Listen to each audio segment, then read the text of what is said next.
Right. So everybody, please listen. George is speaking over my head right now. he thinks I make it simpler. I mean, I make it doggy simple. But I want to encourage people to tune in to Rebel Capitalists with George Gammon and just track him on a regular basis.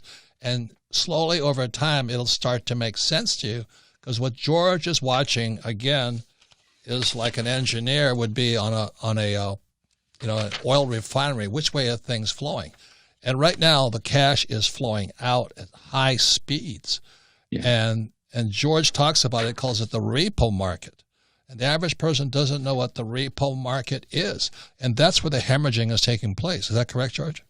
It is. And I think that's a great point, Robert. In our discussion the other day, we talked about one of the videos, or a few of the videos I did on the repo market, and how you saw the problems in the repo market, and that because you were paying attention. Can I back up? A lot of people don't know what you're talking about when you say repo market. What is the repo market? Yeah, so let's dive into that. I'm going to make it super simple. So really what happens, we have all these banks in the United States, hedge funds, financial institutions, and they need cash. They have a lot of assets. Let's say they've got a big piece of land, but in order to make payroll or rent, they can't sell that land quickly, so they have to come up with the cash. So they'll use that land as collateral, and I'm just using this as an example. They'll use that as collateral to get the cash they need to fund whatever it is overnight, or a term repo, maybe call it 20 days, 30 days. So these are repo agreements or repurchase agreements. And I could get into the technical mumbo jumbo, but basically all it is it's just a quick loan between two parties. So if Robert has a truck, let's say, and he needs $1,000 to pay some bills, well, I've got the $1,000. I'll give it to Robert. He gives me the truck as collateral. We trade back the next day, and Robert gives me a little bit of a premium for that loan. That's what a repo is, or a repurchase agreement. It's just done between all these banks, financial institutions, and hedge funds. So back September 17th. Wait. Hang on, George. So this is what George is talking about. Please, it's Rebel Capitalist. He'll be talking about one section here. The next day he's talking about something here and all this. So even if if you don't understand it now, it's the Rebel Capitalist. Tune in, find out what George says. The more you listen to him, pretty soon the cash flowing will make more sense to you.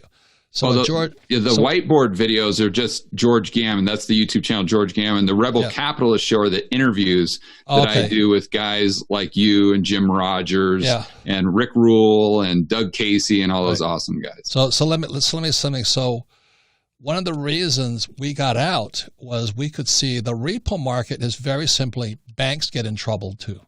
They come up short of cash like all of us, except when they come up short of cash, it's in the billions. Yeah. And Robert, that's why Lehman went bust. Yes. Because they couldn't access the repo market because no one wanted the counterparty risk. Right. And that's how you know. So please tune into George Gammon. Follow him on a regular basis. Every time he explains something to you, you'll get a little clearer. And that's how you see the future. So what are you seeing in the future, George?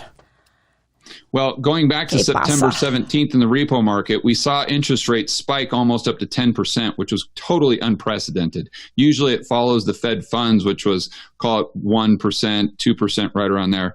So if you see this happening, you know that there's something wrong underneath the water. You're seeing the tip of the iceberg. You're seeing the top of that wave, but you know underneath there's a lot of problems. And that's what prompted Robert to take some action. So I think what I want to stress, and I'll explain this just momentarily, but what I really want to stress to the viewer is that if you're able to just start to understand the macroeconomic picture, and it doesn't need to be complex. Listen, the reason you think it's complex is because all these economists and academics, they use all this jargon and technical terms. But if you just break it down into simple English, it's actually very easy for people to understand. And if they understand it, they're going to be able to make much better decisions for themselves and their family in the future for their finances. So whether it's me or anyone else, make sure that you're trying to really pay attention to what's going on. So that was the first rumblings that you saw in the repo market. But then we had the virus kick in. Let me give you a hint. what happens is the debt to the consumer, I could go and buy a house for, like, say, 3%. But in the repo market, they raised the interest rate to 10%. Overnight, yeah. That meant they didn't trust the banks. You see, when George was saying that, you kind of get a picture. There's problems in Denmark someplace. Do you know what I mean? The banks can't cover their shortfall. And that last video, not the last one we did with Marin Katusa, he talked about swap lines. Swap lines are very different than repo. So the reason you want to pay attention is when Marin came on, he was talking about the swap lines. He says something made my blood curl. He says a swap line is when the U.S. Federal Reserve lends money to Japan. They lend dollars, so Japan can then pay their bills in dollars. So the Japanese have no dollars. So a swap is the Fed says to Bank of Japan, we'll loan you. We'll loan you the money so you can pay us back. Imagine that.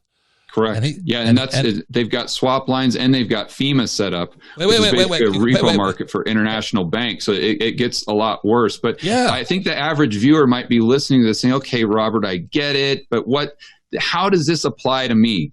When Marin says the Bank of Japan, which is a federal, it's like the central bank, they had to borrow $500 billion. That's a lot of money, short term. So when he said that, I went, oh, my God.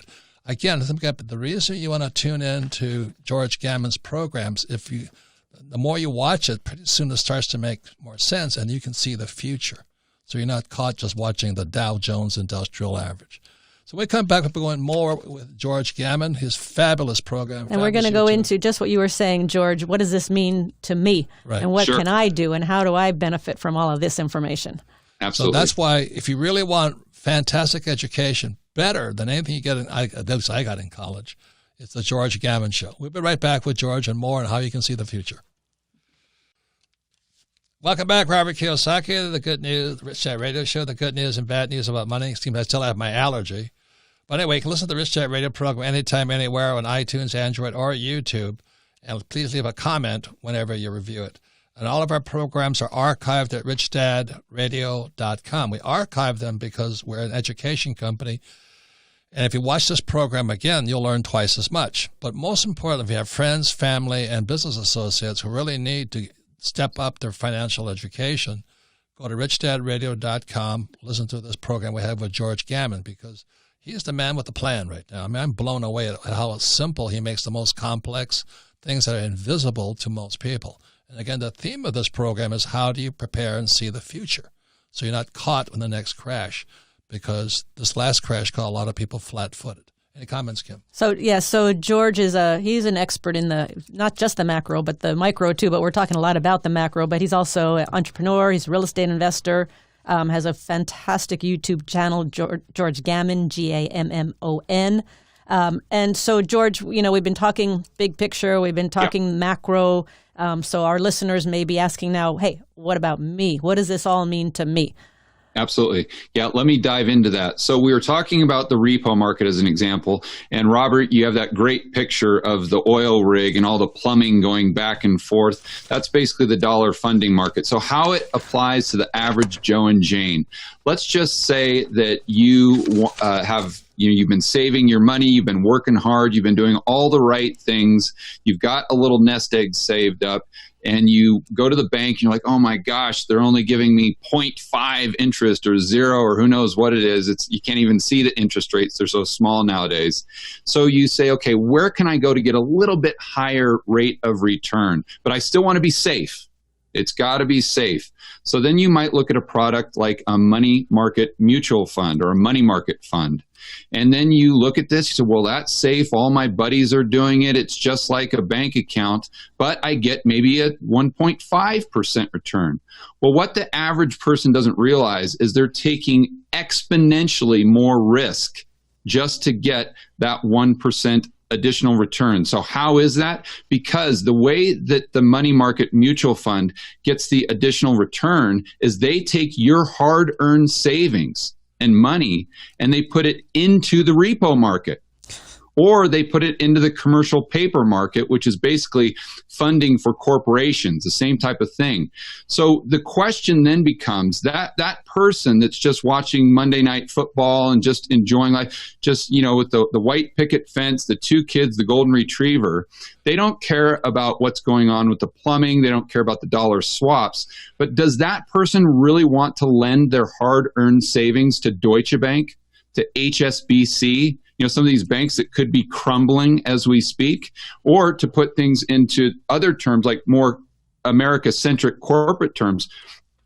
Would that individual want their money being lent to American Airlines right now, or Boeing right now, where every single time you turn on CNBC or the TV, you see that they're asking for another bailout because they're about to go bust? That's how this macro, and that's how the cash flow and the plumbing that Robert's talking about, that's how, just one way that it can affect the everyday person. So again, it's financial education, and what George is talking about is vital. Again, it's about this plumbing, which you'll never see beneath the surface. And it's a lot of plumbing. So every program I watch George, he's talking about one little section. Like I said, I grew up in these things as a college kid, looking at this and this and this, but they all affect the whole. They all affects the whole.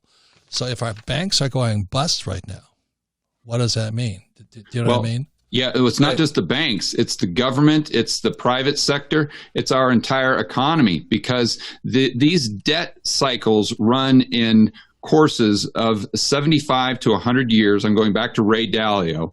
And Ray Dalio has some great YouTube videos on this, but he's got charts of the long-term debt cycles and the short-term debt cycles.